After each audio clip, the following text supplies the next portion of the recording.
Hello students, welcome back. Jatin chemistry ચેનલમાં તમારું સ્વાગત છે. મારું નામ છે જતીન પીપલિયા અને આપણે ભણી રહ્યા છીએ પૃષ્ઠ રસાયણશાસ્ત્ર ધોરણ 12ના આ 5મા ચેપ્ટરનો આજે આપણે છેલ્લો લેક્ચર લેવાના છીએ, જે 25મો લેક્ચર છે. અને છેલ્લા લેક્ચરમાં આપણે કલીલ કણોના ઉદાહરણો અને એના જુદા જુદા ઉપયોગો જોવાના છીએ. આખો લેક્ચર એમસીક્યુ બેઝ છે, બરાબર રીતે એને સમજી લેવો અને ત્યાર પછી એમસીક્યુ રિલેટેડ પ્રેક્ટિસ તમારે કરી લેવી. તો ચલો શરૂ કરીએ 25મો લેક્ચર. સૌથી પહેલા આપણે રોજિંદા જીવનમાં કલીલ ક્યાં ક્યાં વાપરીએ છીએ એક્ઝામ્પલ વાપરવા બહુ યુઝફુલ જેવા થાય છે.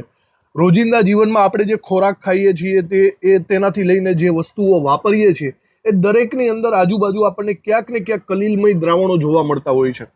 આ સિવાય જો તમે બરાબર લિસ્ટ કરો તો આકાશની અંદર જે વાદળી રંગ આપણને દેખાય છે એ પણ કલીલ કણોને આભારી હોય છે, બરાબર. આ સિવાય ધુમ્મસ, વરસાદ, આ બધી બાબતો કંઈક ને કંઈક કલીલ કણો સાથે સંકળાયેલી છે. જુદા જુદા ખાદ્ય પદાર્થો હોય કે આપણા શરીરની અંદર આવેલું રક્ત હોય, ફળદ્રુપ જમીન હોય, આ દરેકની અંદર કલીલમય દ્રાવણોનો કોન્સેપ્ટ રહેલો છે. આ વસ્તુને આપણે ડિટેલમાં સમજીએ પણ તમારે એમસીક્યુ રિલેટેડ યાદ રાખવાનું છે. તો કલીલમય કણોની અંદર રૂટીન ઉપયોગની અંદર આપણે જુદા જુદા ખાદ્ય પદાર્થોમાં, કપડાઓમાં, ઘરના ફર્નિચરમાં કે પછી જુદા જુદા ઘરની અંદર પેઇન્ટ કરીએ છીએ એમાં, ન્યૂઝપેપરમાં, બધી જગ્યાએ કલીલમય કણો આપણી આજુબાજુ રહેલા જ છે અને એનો ઉપયોગ આપણે કરતા જ હોઈએ છીએ. આપણે અમુક પર્ટિક્યુલર ઉપયોગો ઉપર વધારે ફોકસ કરશું જેથી તેના એમસીક્યુ સોલ્વ કરવામાં મદદ થાય. જેમ કે આકાશનો રંગ વાદળી શા માટે છે? આપણને ખબર હોવી જોઈએ કે આકાશ એટલે કે એકચ્યુઅલી અવકાશ, એમાં કોઈ પ્રકાશ જ નથી, તે કાળા રંગનો હોય. પણ આપણે જો પૃથ્વી ઉપરથી જોઈએ તો એ આપણને બ્લુ રંગનો કેમ દેખાય? એનું કારણ પ્રકાશનું પ્રકિરણન છે. અને પ્રકાશનું પ્રકિરણન એ આપણે કલીલમય દ્રાવણમાં આવે છે ટિન્ડલ અસરમાં. સૂર્યનો પ્રકાશ જ્યારે પૃથ્વી ઉપર પડે છે ત્યારે હવામાંના કણો એમાંથી પ્રકિરણન પામે છે. અને આ જ સેમ ટુ સેમ અસર તમે દરિયા માટે પણ લાગુ પાડી શકો છો. દરિયાની અંદર પણ ટિન્ડલ ઇફેક્ટ થાય છે, જેના કારણે દરિયાનું પાણી તમને બ્લુ રંગનું, વાદળી રંગનું દેખાય છે. તો બંને વસ્તુ ખાસ કરીને આપણે એમ કહી શકીએ ટિન્ડલ અસરના કારણે વાદળી રંગનું દેખાય છે. આ સિવાય જુદા જુદા ખાદ્ય પદાર્થોની વાત કરું. ખાદ્ય પદાર્થોમાં તરીકે દૂધ, હલવો, માખણ, આઈસ્ક્રીમ, ફ્રૂટ જ્યુસ કે જેલી, આ દરેકે દરેક પદાર્થોમાં અહીંયા કલીલમય દ્રાવણ હોય છે. જો બરાબર રીતે ડિટેલમાં વિચારો, દૂધની અંદર તો આપણે વારંવાર વાત કરતા જ હોય છે કે પાણીની અંદર ચરબીયુક્ત કણો દૂધની અંદર, અને આઈસ્ક્રીમની અંદર વિચારો, ક્રીમની અંદર સફેદ, તમે એમ કહી શકો છો એક રીતના આઈસ્ક્રીમના સૂક્ષ્મ કણો, ક્રીમની અંદર આઈસ્ક્રીમના કણો, તો એ આઈસ્ક્રીમની અંદર તમે લખી શકો બરફના કણો, ક્રીમની અંદર બરફના કણો. હવે એક બીજો એક અલગ એક્ઝામ્પલ છે, ઇન્ટરેસ્ટિંગ એક્ઝામ્પલ, એ છે લોહીનું. ભાઈ આપણું લોહી છે ને એ આલ્બ્યુમિનોઇડ નામનો એક કલીલ દ્રાવણ, કલીલ પદાર્થ છે. આલ્બ્યુમિનોઇડનું કલીલ દ્રાવણ. હવે જ્યારે આપણને ક્યારેક અમુક જગ્યાએ ઘાવ લાગતો હોય અને લોહી નીકળતું હોય ત્યારે નોર્મલી આપણે જો ફટકડી કે ફેરિક ક્લોરાઇડના દ્રાવણને યુઝ કરીએ તો એ લોહીના સ્ત્રાવને અટકાવી દે છે. હવે એકચ્યુઅલી એવું બધું શું થાય કે આ જે વ્હાઇટ રંગના ફટકડી અને ફેરિક ક્લોરાઇડને રિલેટેડ જે કલીલમય કણો હોય એ લોહીનું સ્કંદન કરી નાખે, એટલે કે લોહીને ગઠ્ઠા સ્વરૂપે જમાવી દે. જ્યારે લોહી જામી જાય પછી તે એક રીતના આપણે કહી શકીએ લોહી જામી જાય પછી તેનું વહન થતું નથી, એટલે કે તે વહેતું અટકી જશે. તો ફટકડી અને ફેરિક ક્લોરાઇડનું લોહીનું સ્કંદન કરે એ યાદ રાખશું આપણે. આ સિવાય ધુમ્મસ, વરસાદ, બરાબર, એ બધી બાબતો એ કંઈક ને કંઈક રીતે સંકળાયેલી છે કલીલ સાથે. આપણને ખબર હોય કે વહેલી સવારે શિયાળામાં કે કોઈ વૃક્ષના પર્ણો ઉપર પાણીના બિંદુઓ ઝળકતા હોય છે. તો આ પાણીના બિંદુઓ ઝાકળ ઉપરથી આવેલા હોય છે અને એ ઝાકળ કહેવાનો મતલબ એક રીતના ઝાકળ થવી, ધુમ્મસ થવું એ કલીલમય કણોને આભારી છે. ઝાકળની બાબતમાં પરફેક્ટ એક્ઝામ્પલ હવામાંના વાદળો છે. વાદળો એક ટાઈપના એરોસોલ હોય છે જેમાં હવાની અંદર સૂક્ષ્મ બિંદુરૂપ ભેજના કણો આવેલા હોય છે. એક પ્રકારનું કલીલમય દ્રાવણ કહેવાય. આ કલિલમય કણો એકબીજા સાથે જોડાઈને મોટા મોટા બિંદુઓ બનાવશે અને જ્યારે મોટું બધું પાણીનું બિંદુ થઈ જાય એટલે વજનના કારણે એ જમીન ઉપર પડી જાય, એનો મતલબ વરસાદ થશે. વાદળ એ કલિલમય દ્રાવણો છે, એરોસોલ, અને એમાંથી વરસાદ પડે છે. હવે એ જ રીતે વિચારો, દાખલા તરીકે બે જુદા જુદા વાદળો હોય, બરાબર. આ એક વાદળ કલિલમય દ્રાવણ છે તો મતલબ કંઈક ને કંઈક વીજભાર એની અંદર હશે. અહીંયા બીજું વાદળ આવેલું છે તો એની અંદર કોઈ બીજો દાખલા તરીકે વીજભાર હશે. જો આવા બે વાદળો એકબીજાની નજીક આવતા હોય, આવા બે વાદળો એકબીજાની નજીક આવતા હોય અને એકબીજા સાથે મિશ્ર થતા હોય તો એક રીતના પ્લસ અને માઇનસ વીજભાર યુક્ત વાદળો એકબીજાની સાથે આવશે અને એના કારણે વીજળી પડવાની ઘટનાઓ ઉદ્ભવતી હોય છે. સ્ટેટિક વીજભાર ઉત્પન્ન થાય છે ને, આવું આપણે સાંભળેલું જ છે. તો આના કારણે કલિલમય દ્રાવણો મતલબ એકબીજા સાથે પ્લસ માઇનસ દ્રાવણ મળવાના કારણે વીજળી ઉત્પન્ન થાય. હવે આનો બીજો ઉપયોગ આપણે કૃત્રિમ વરસાદ માટે પણ લાગુ પાડી શકીએ છીએ. કૃત્રિમ વરસાદ તમે સાંભળેલું જ હશે કે અમુક અમુક જગ્યાએ જ્યારે વરસાદ આવતો નથી ત્યારે કંઈક એરોપ્લેન દ્વારા છંટકાવ કરવામાં આવે છે જેનાથી વરસાદ થાય. જો એનું લોજિક શું છે તમને કહી દઉં. અમુક વાર શું હોય કે એક જ પ્રકારના વાદળો રચાયેલા હોય, દાખલા તરીકે આ બધા વાદળો ધન વીજભારિત વાદળો છે, ધન વીજભારિત કલિલમય કણો આવેલા છે. જો અહીંયા મારે કૃત્રિમ વરસાદ કરવો હોય તો એરોપ્લેન દ્વારા આની ઉપરથી હું વિદ્યુત વિભાજ્યના દ્રાવણનો છંટકાવ કરી દઉં. વિદ્યુત વિભાજ્યના દ્રાવણનો છંટકાવ કરી દઉં વિરુદ્ધ વીજભાર વાળા, તો પ્લસ અને માઇનસ વીજભાર એકબીજા સાથે ભેગા થઈ જશે અને આપણને ખબર છે કે પ્લસ અને માઇનસ વીજભાર ભેગા થાય તો કલિલોનું સ્કંદન થઈ જાય છે ને, અને આમાં ભેજના કણોનું સ્કંદન થઈને પાણીના ટીપા બનશે અને પાણીના ટીપા વરસાદ સ્વરૂપે નીચે આવી જશે. સિમ્પલ એવું લોજિક છે. આને આપણે કૃત્રિમ વરસાદ એવું નામ આપી શકીએ. બીજું એક અગત્યનું એક પર્યાય છે, એ છે નદી અને દરિયો જ્યાં ભેગા થતા હોય ને ત્યાં મુખ ત્રિકોણની રચના. એટલે કે એક નવો ટાપુ, એક આઈલેન્ડ બની ગયો હોય ને એવું આપણને દેખાય. એનું કારણ હું તમને કહી દઉં. નદી છે ને, નદી એ નોર્મલી માટીના કણોનું કલિલમય દ્રાવણ હોય છે. નોર્મલી ઋણ વીજભાર ધરાવતું હોય છે. જ્યાંથી નદી આવતી હોય ને, નદી એક રીતના તમે એવું કહી શકો ઋણ વીજભારિત માટીના કલિલમય કણો આવતા હોય છે. અને જે દરિયો હોય છે, હવે દરિયામાં તો ઘણા બધા ક્ષાર હોય, Na+, Mg+2, Ca+2, આ વિદ્યુત વિભાજ્યનું દ્રાવણ છે. જ્યારે નદીના ઋણ કણો અને દરિયાના વિદ્યુત વિભાજ્યના કણો એકબીજાને જ્યાં ભેગા થાય ને ત્યાં અવક્ષેપન થાય, સ્કંદન થાય. દેખાય છે? અને જેવું આ સ્કંદન થશે એટલે અહીંયા માટીના થરો જામતા જશે. સ્કંદન એટલે અવક્ષેપ. વર્ષોના વર્ષો ચાલ્યા જાય ને ત્યારે ત્યાં આખે આખી માટીના થરોથી જમીન રચાઈ જાય, કંઈક આવી રીતે, બરાબર. અને એ જમીન કેવી રચાઈ છે? મુખ ત્રિકોણ સ્વરૂપે, ત્રિકોણ સ્વરૂપે રચાઈ છે, આવી રીતે. તો જ્યાં જ્યાં તમને મુખ ત્રિકોણ રચાયેલો દેખાય ને, એક રીતના ત્યાં નદી અને દરિયાનું સંગમ થતો હોય ત્યારે ડેલ્ટા સ્વરૂપે એ રચાય છે, ત્રિકોણ સ્વરૂપે મુખ ત્રિકોણ રચાય છે એવું કહી શકાય. તો ઘણી બધી વાતો આપણે કરી લીધી. ઓકે, આ બધી બાબતોને અહીંયા બને એટલું શોર્ટકટમાં આપણે લખવાનો પ્રયત્ન કરશું.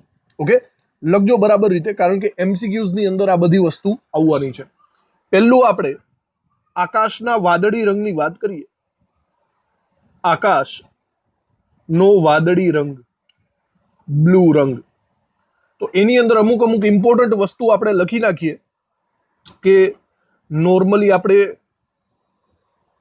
લખીએ કે પાણી સાથે ધૂળના રજકણો,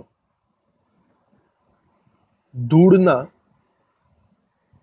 રજકણો હવામાં નિલંબિત હોય છે. નિલંબિત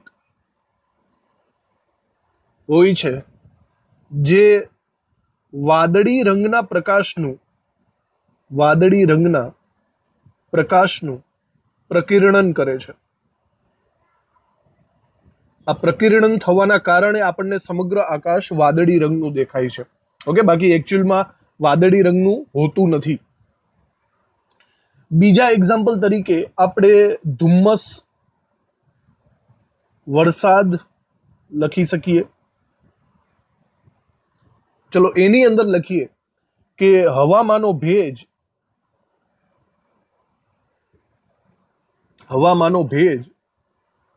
રજકણોની સપાટી પર ચોંટે છે,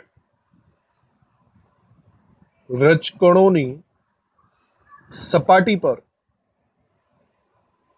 ચોંટે છે અને હવામાં ધુમ્મસ રચાય છે. એક પ્રકારનું કલીલમય દ્રાવણ જ થઈ ગયું. ત્રીજી બાબત આગળ વધારીએ આપણે. ત્રીજી બાબતમાં આપણે વાદળની વાત કરીએ. બરાબર, વાદળો. એની અંદર આપણે લખીએ કે વાદળો એટલે કે તે એરોસોલ છે, એરોસોલ ટાઈપના કલીલમય દ્રાવણો છે. ઓકે, હવામાં નિલંબિત પાણીના સૂક્ષ્મ બિંદુઓ, પાણીના સૂક્ષ્મ બિંદુઓ ધુમ્મસ બનાવે છે. બરાબર, એની અંદર જ લખીએ કે જ્યારે બે વિરુદ્ધ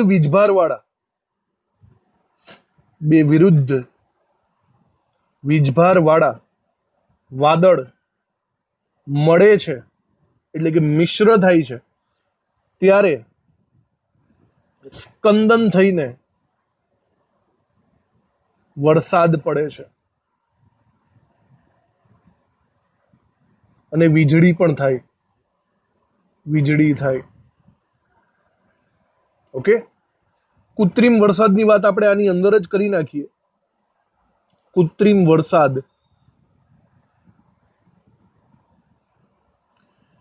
એરોપ્લેન દ્વારા વાદળના વીજભારથી વિરુદ્ધ વીજભાર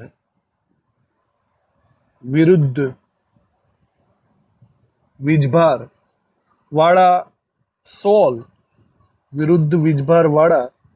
સોલ અથવા તો ક્યારેક ક્યારેક રેતી પણ હોય, રેતીને છાંટવાથી કૃત્રિમ વરસાદ પડે છે. છાંટવાથી સ્કંદન થશે, એવું લખજો, સ્કંદન થશે, જેનાથી કૃત્રિમ વરસાદ પડે છે.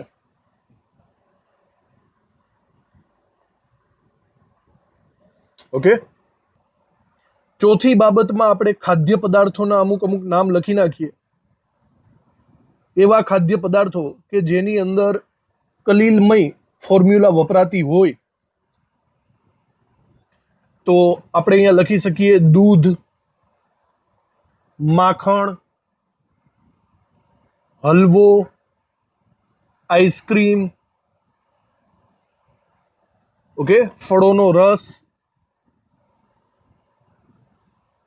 વગેરે કલીલ દ્રાવણો છે.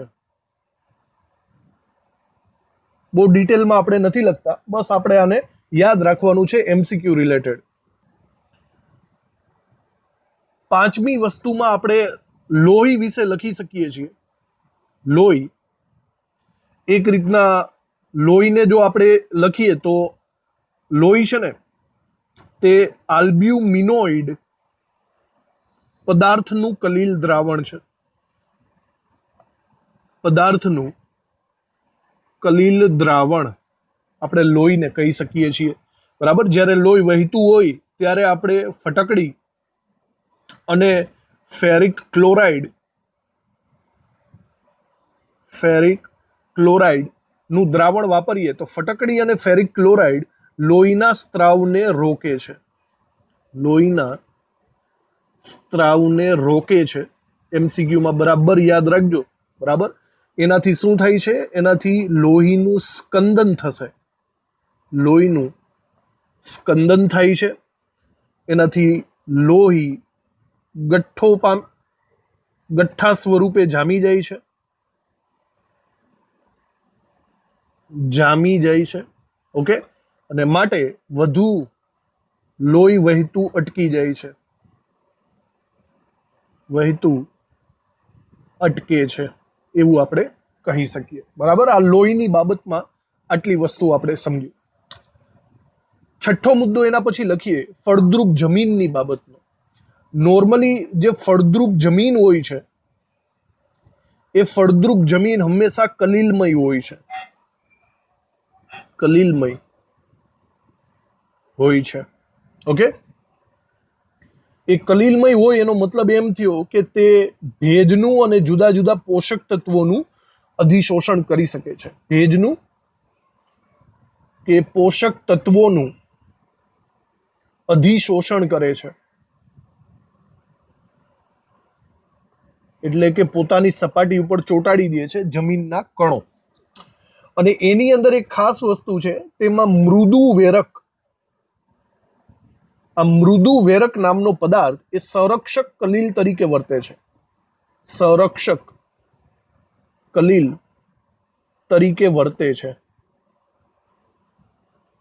આ એમસીક્યુમાં આવે એવું લાગે છે, બરાબર રીતે યાદ રાખજો. મૃદુ વેરક એટલે જમીનની અંદર આવેલા પર્ટિક્યુલર કણો, એવા કણો જે સંરક્ષક કલીલ તરીકે વર્તે, એટલે કે જમીનને જામી જતી અટકાવી દે છે, જમીનને કલીલમય કણ સ્વરૂપે જ રાખે છે, એને આપણે કહીશું મૃદુ વેરક. એક ટાઈપના જમીનના કણો છે તે સંરક્ષણ એટલે કે કલીલનું રક્ષણ કરશે. યાદ છે ને, સંરક્ષક કલીલ તરીકે લાયોફિલિક સોલ વપરાય છે. આગળ આપણે આવી ગયું છે. એના પછી આપણે સાતમી વસ્તુ મુખ ત્રિકોણની રચના વિશે લખીએ. મુખ ત્રિકોણની રચના આ મેં તમને બરાબર સમજાવેલું જ છે, લખી નાખીએ એની અંદર કે નદીનું પાણી હોય ને, એ નદીનું પાણી નોર્મલી માટીનું કલીલમય દ્રાવણ છે. માટીનું કલીલમય દ્રાવણ છે. ઓકે, અને દરિયાનું પાણી જુદા જુદા એટલે કે વિવિધ વિદ્યુત વિભાજ્યો ધરાવે છે. વિદ્યુત વિભાજ્યો ધરાવે છે. ઓકે, જ્યારે આ બંને ભેગા થશે, જ્યારે આ બંને પાણી ભેગા થાય ત્યારે સ્કંદન થાય છે. અને તે જગ્યાએ લાંબા ગાળે ટાપુ રચાય છે, જેને આપણે મુખ ત્રિકોણ નામ આપેલું છે. મુખ ત્રિકોણ રચાય છે. ત્રિકોણ જેવો ડેલ્ટા પણ આવી શકે કદાચ એમસીક્યુમાં, શબ્દ યાદ રાખજો. ઓકે, તો આવી રીતે આ કલીલમયનું આપણે લોજિક લીધું. અહીંયા આપણી આજુબાજુ જે નોર્મલ રૂટીન લાઈફમાં દેખાતા હોય એવા બધા કલીલોના ઉદાહરણો આપણે પૂરા કર્યા. હવે આપણે જો ઇન્ડસ્ટ્રીયલ લેવલ ઉપર જોવા જઈએ, ઔદ્યોગિક રીતે, તો હવે આપણે ઔદ્યોગિક રીતે કલીલોના ઉપયોગો જોઈએ. ઔદ્યોગિક રીતે કલીલોના અનુપ્રયોગો. આમાં ઘણા બધા નામ તમારે યાદ રાખવા પડશે જે એમસીક્યુ રિલેટેડ આવશે, તો બરાબર રીતે આ વસ્તુઓને સમજવાની કોશિશ કરજો. સૌથી પહેલો ઉપયોગ ઇન્ડસ્ટ્રીયલ લેવલ ઉપર જોઈએ ને, તો એ છે કોટ્રેલ ધુમાડા અવક્ષેપકના સ્વરૂપમાં. જુઓ, મોટી મોટી કંપનીઓ હોય ને, એની ચીમનીઓમાંથી ધુમાડા નીકળતા હોય. આ ધુમાડા ખૂબ જ હાનિકારક હોય, આપણને ખબર જ છે. એની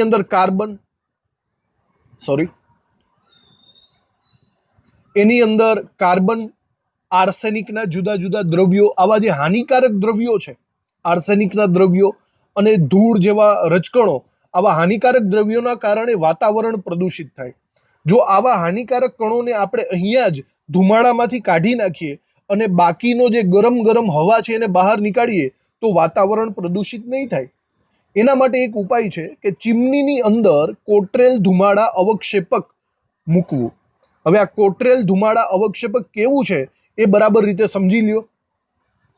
આ કંઈક સાધન છે અને આપણે કોટ્રેલ ધુમાડા અવક્ષેપક કહીશું. આ સાઈડથી અહીંયા ધુમાડો પસાર કરવાનો છે અને અહીંથી ધુમાડો નીકળી જશે. બરાબર, ચીમનીની અંદર એને લગાવી દેવાનો. આની અંદર ખૂબ જ ઊંચા વોલ્ટેજ ઉપર ધાતુની તકતીઓ રાખવામાં આવે છે અને જ્યારે એની અંદરથી ધુમાડો પસાર કરો ને, ત્યારે આનું ઇલેક્ટ્રોફોરેસિસ થશે. યાદ કરો, ઇલેક્ટ્રોફોરેસિસ આપણે ભણી ગયા.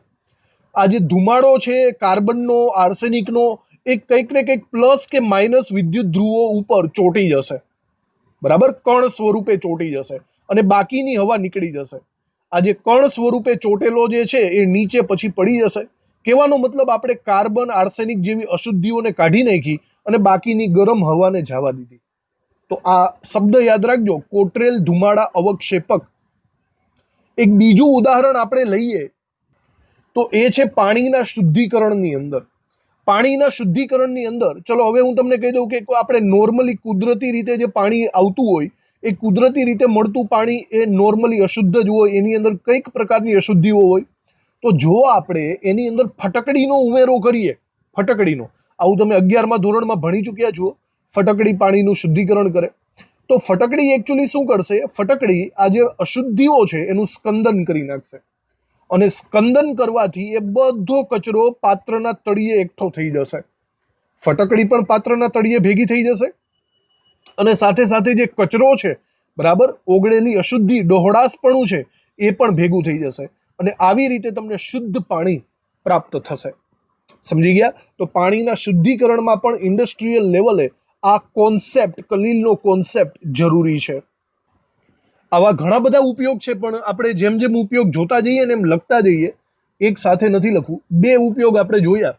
એનું પહેલું આપણે લખી નાખીએ, કોટ્રેલ ધુમાડા અવક્ષેપક.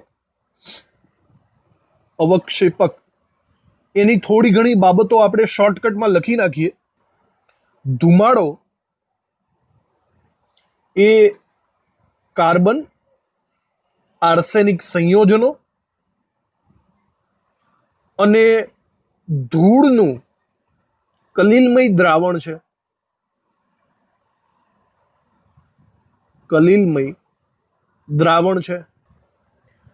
એની નીચે લખજો, ધુમાડામાંથી આવા સંયોજનોને દૂર કરવા માટે, સંયોજનોને દૂર કરવા માટે ઔદ્યોગિક ચીમનીઓમાં કોટ્રેલ અવક્ષેપક મૂકવામાં આવે છે. મૂકવામાં આવે છે, જેમાં ધાતુની 2 તકતીઓ અથવા તો ઘણી બધી તકતીઓ ઊંચા વીજ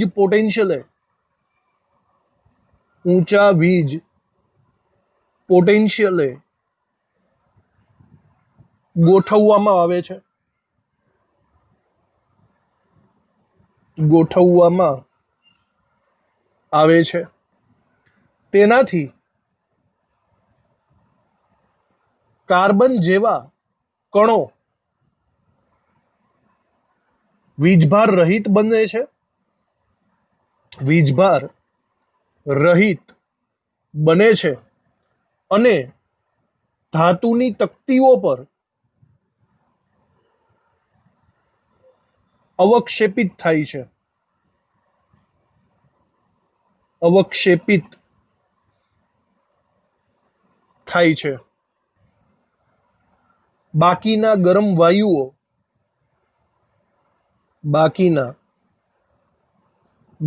વાયુઓ ચીમનીમાંથી બહાર નીકળી જાય છે. બહાર નીકળી જાય છે. ઓકે, આ આપણો પહેલો ઇન્ડસ્ટ્રીયલ ઉપયોગ થઈ ગયો. બીજા ઉપયોગમાં પાણીના શુદ્ધિકરણની વાત કરીએ. કુદરતી રીતે મળતા પાણીમાં કલીલમય અશુદ્ધિઓ હોય છે. કલીલમય અશુદ્ધિઓ હોય છે.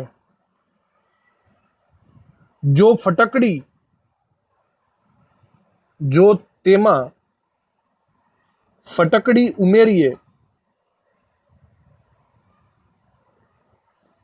તો આવી કલીલમય અશુદ્ધિઓ આવી કલીલમય અશુદ્ધિઓનું અવક્ષેપન થશે, પાત્રના તળિયે જમા થશે, પાત્રના તળિયે ભેગી થશે, જેને ગાળીને પાણીને શુદ્ધ બનાવી શકાય, બનાવી શકાય. ઓકે, તો આ બે બાબતો થઈ ગઈ. ચલો હજી આગળ ઘણી બધી બાબતો છે. આગળ આપણે ત્રીજી બાબત જોઈએ. ત્રીજો આપણે ઉપયોગ જોઈએ એ છે ઔષધોની અંદર, દવાઓની અંદર. નોર્મલી મોટા ભાગની જે દવાઓ હોય છે ને એ કલીલમય હોય છે, અને કલીલમય હોવાના કારણે તે ઝડપી અસર કરે છે અને વધારે અસરકારક રહે છે. કારણ એ જ થશે અધિશોષણની પ્રક્રિયા વધારે, સપાટીનું ક્ષેત્રફળ વધારે. એટલા માટે આપણી પાસે અહીંયા જુદા જુદા અમુક એક્ઝામ્પલ છે, એની ચર્ચા આપણે કરવાની છે. બરાબર. સૌથી પહેલા જુઓ મિલ્ક ઓફ મેગ્નેશિયા, જેનું નામ આપણને બહુ સારી રીતે ખબર છે. એસિડિટીની દવા એટલે એની અંદર રાહત કરે છે. મિલ્ક ઓફ મેગ્નેશિયા એક પ્રકારનું કલીલમય દ્રાવણ છે. બીજું એક એક્ઝામ્પલ છે આર્ગીરોલનું, જે એક સિલ્વરનું કલીલમય દ્રાવણ છે.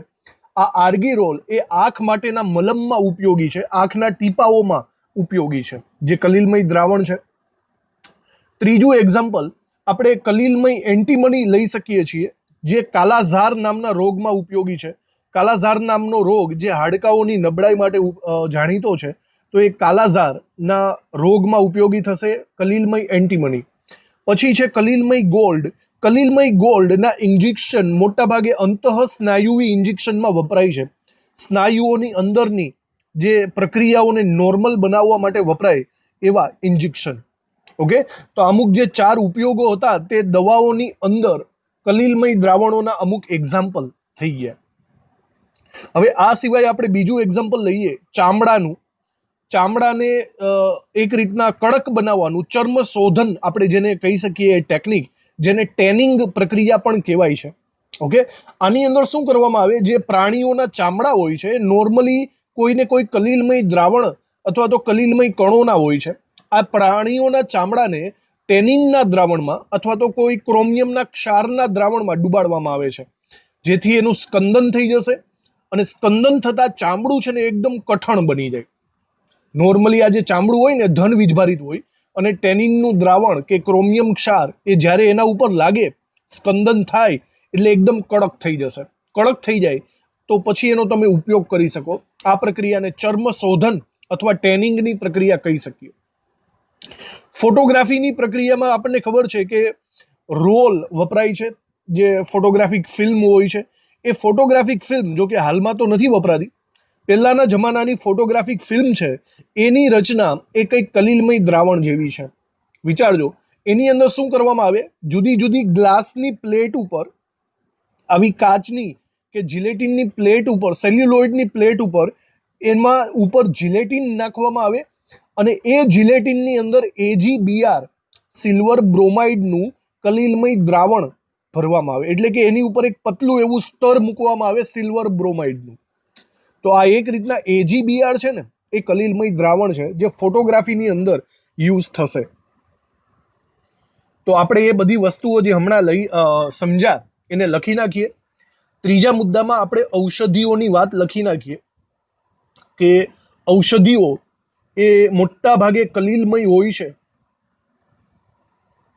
કલીલમય હોય છે, માટે વધુ અસરકારક રહે છે.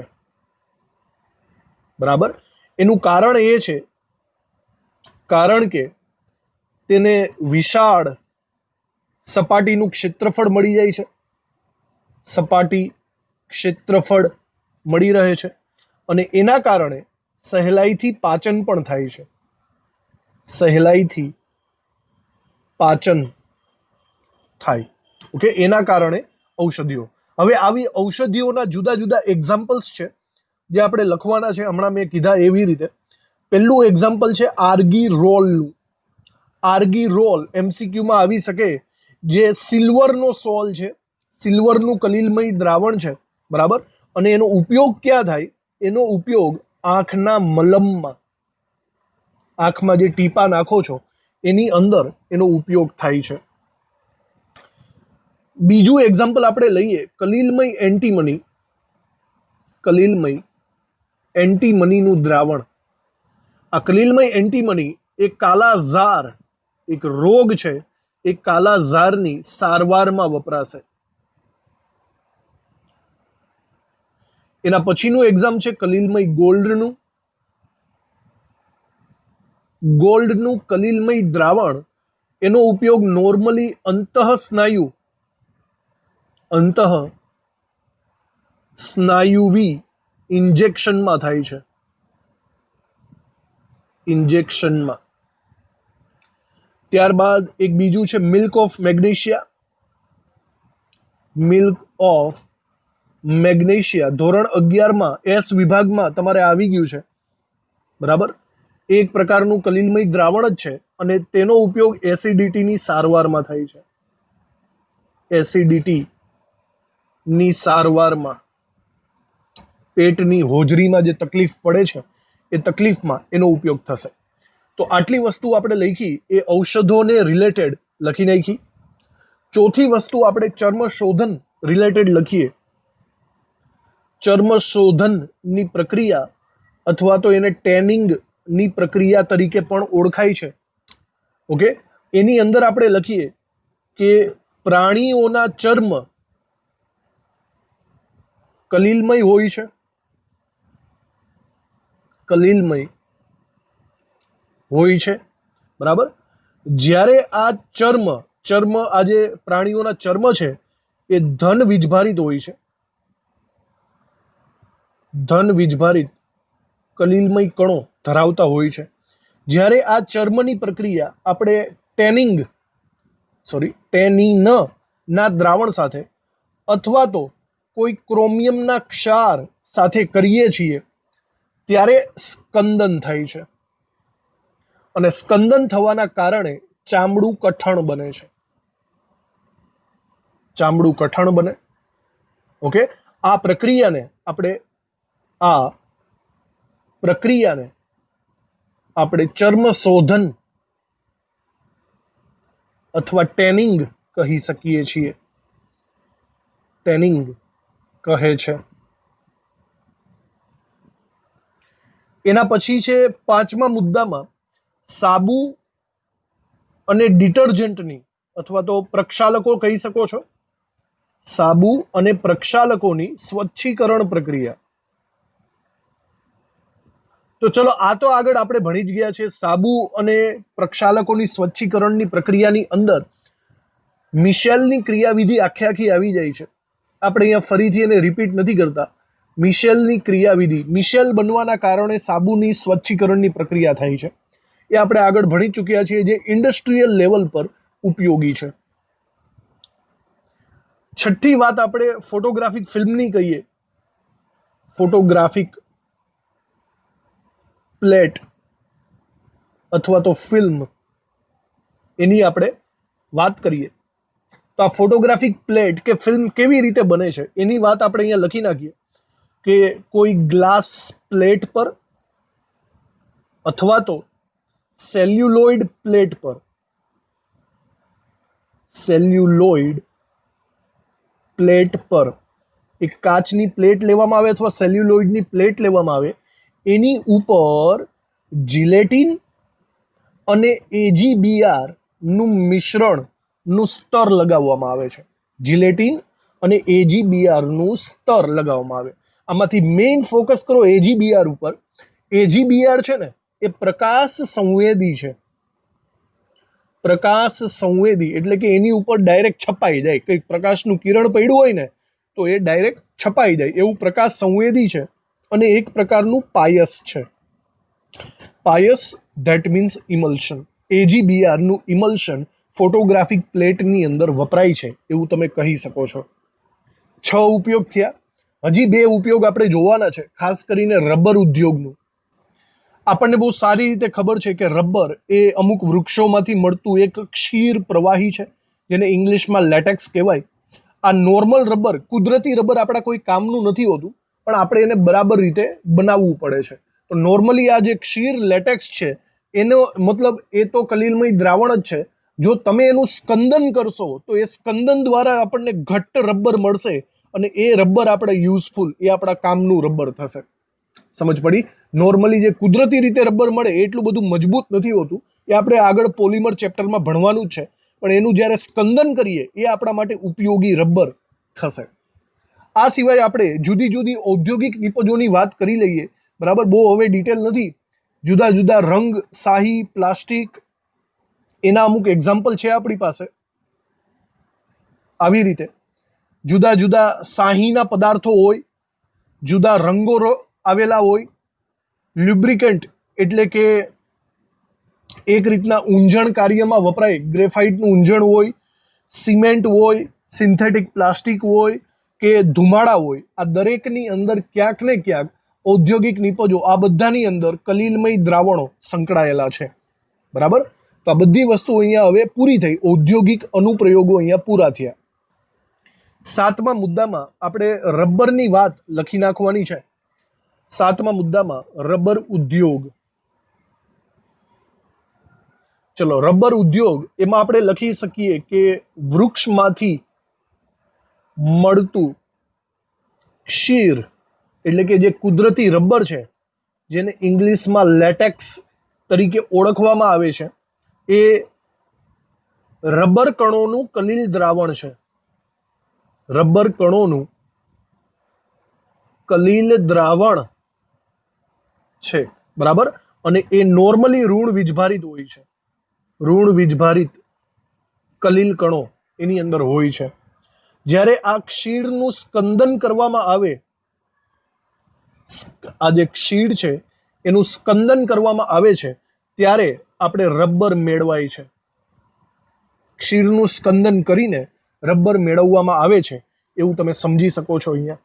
ઓકે, અને એક છેલ્લી વાત આપણે લખી નાખીએ 9મા મુદ્દાની અંદર, જુદી જુદી ઔદ્યોગિક નિપજો. ઔદ્યોગિક નિપજો, બરાબર, જેમ કે રંગ, ઇંક એટલે કે શાહી, સિન્થેટિક પ્લાસ્ટિક, એ સિવાય રબર, ગ્રેફાઇટ ઊંજણ. ગ્રેફાઇટ ઊંજણ એટલે કે ઓઇલિંગમાં વપરાય, સિમેન્ટમાં વપરાય.